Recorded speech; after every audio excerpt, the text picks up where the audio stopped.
हमारी संस्कृति, हमारे संस्कार सदा रहें हमारे साथ। सब्सक्राइब करें तिलक।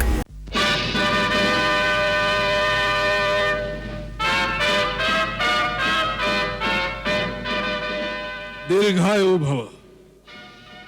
महाराज, मुझे जो विरूपाक्ष ने सुनाया है, क्या वह सत्य है कि इस समय वानर सेना ने लंका के गिर्द घेरा डाल दिया है और लंका पर संकट के बादल छाए हुए हैं?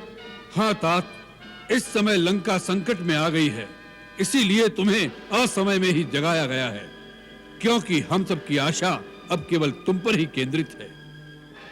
शत्रु ने अल्प समय में ही हमारे प्रमुख योद्धाओं को मार डाला है। जब तक समुद्र पार के दूसरे स्थानों से और राक्षस योद्धा सहायता के लिए नहीं आ जाते, तब तक इस बची खुची सेना से लंका की सुरक्षा करना बहुत कठिन दिखाई देता है। लंका का कोष भी खाली होने वाला है, इसलिए भी तुम्हारा युद्ध भूमि में जाना आवश्यक हो गया है। इंद्रजीत से कुछ नहीं हुआ? जब हम स्वयं राम से टक्कर नहीं ले सके, तो इंद्रजीत उसका सामना कैसे कर सकता था? इसलिए अभी तक हमने उसे युद्ध में नहीं भेजा है। आप स्वयं क्या रणभूमि में गए थे? हाँ, जब प्रहस्त और मकराक्ष भी मारे गए, तब हमने सोच लिया कि शत्रु ऐसे योद्धाओं से वश में आने वाला नहीं है। युद्ध लंबा होता जाएगा और लंका निवासियों का मनोबल दिन प्रतिदिन मंद होता जाएगा। इसलिए हमने निश्चय कर लिया कि हम स्वयं जाकर एक ही बार में शत्रु का समूल नाश कर दें। परंतु शत्रु इतना निर्बल नहीं निकला जितना हमने समझा था। उसने हमारे समस्त अस्त्रों को काटकर हमें निहत्था कर दिया। और सबसे बड़ी चोट तो उसने में तब पहुंचाई जब उसने उस अवस्था में हमारा वध नहीं किया। युद्ध में मरने से हमारी वीरता को दाग नहीं लगता, परंतु उसने हमें अपमानित करके वापस भेज दिया है। आज सारा संसार हम पर हंसता होगा, यहां तक कि सीता भी हमारा उपहास करेगी। अब हम कौन से गौरव के अहंकार को लेकर उसके सामने जाएंगे? कुंभकर्ण, मेरे भाई, इसलिए भी तुम्हारा युद्ध भूमि में जाकर उन वानरों और मानवों का भक्षण करना आवश्यक हो गया है। आज राक्षस जाति की लाज तुम्हारे हाथ में है। तुम्हें रावण के अपमान का बदला लेना है राम से।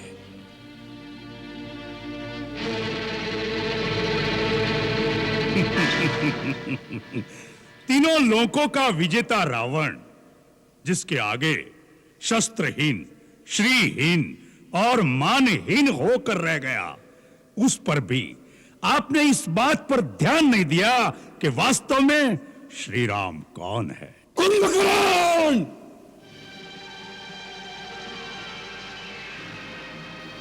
शत्रु को श्री लगाकर संबोधित मत करो।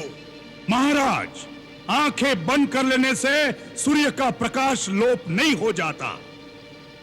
जो तीनों लोकों के स्वामी हैं, स्वयं श्रीमान नारायण हैं, उन्हें श्री राम ही कहना पड़ेगा। भैया, शायद आप ये भूल गए हैं कि श्री राम से कई पीढ़ियां पहले इक्ष्वाकु वंश के एक राजा ने आपको श्राप दिया था कि जब स्वयं श्रीमान नारायण हमारे कुल में अवतार लेंगे, तब वह उसी न रूप में आपका विनाश करेंगे। वो बात भी भूल गए जो नारद ने मुझे बताई थी कि विष्णु ने राक्षसों का नाश करने के लिए अयोध्यापति दशरथ के घर जन्म लिया है। भैया, ब्रह्मा की बात भी भूल गए, फिर भी आप महारानी सीता का हरण कर लाए, जो स्वयं लक्ष्मी का अवतार है। हमें अपनी बहन के अपमान का बदला लेना था।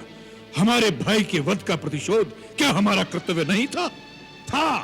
तो उस कार्य को वीरों की भांति करते।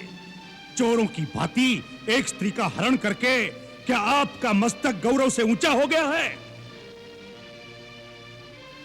सूर्पणखा मेरी भी तो बहन थी।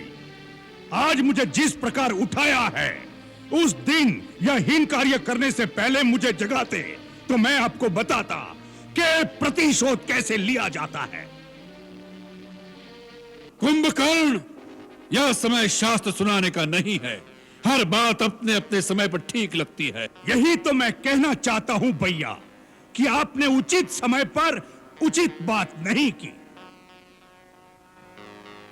नीति कहती है कि पुरुष को धर्म, अर्थ और काम का सेवन उचित समय पर ही करना चाहिए।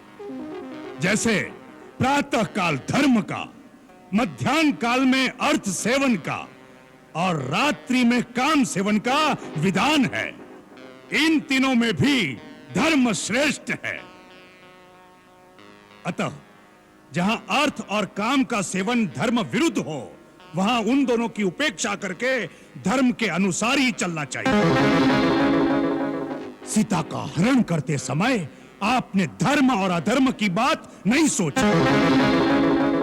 मंदोदरी भाभी और विभीषण की नीति और धर्मयुक्त बात नहीं सुनी।